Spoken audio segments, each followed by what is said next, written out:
Wildfire crews continue making progress on the Alexander Mountain fire, now 91% contained and burning 9,600 acres. The damage it's already caused is here to stay.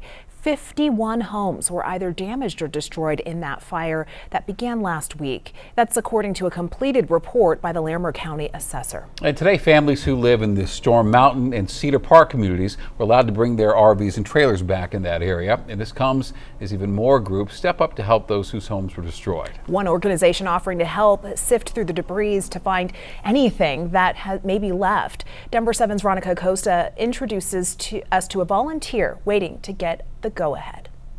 Is that it right there? It was their things and their life that is, now nothing but ash. It is hard. The return home is devastating for many families on Storm Mountain in Cedar Park as they get their first glimpse of the damage and destruction. And you've seen the pictures.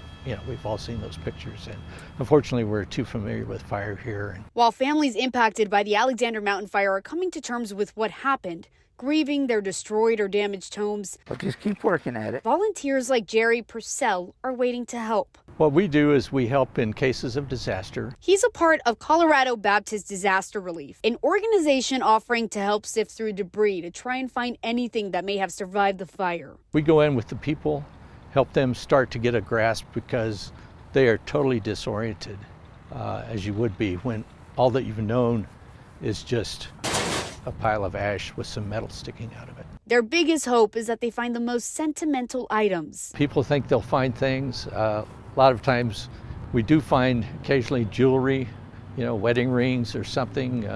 We really look hard for those because they're so meaningful to people. It's a process volunteers are very familiar with. They've been down this road before, unfortunately, helping families in the East troublesome fire. You really need to support them and be empathetic to them.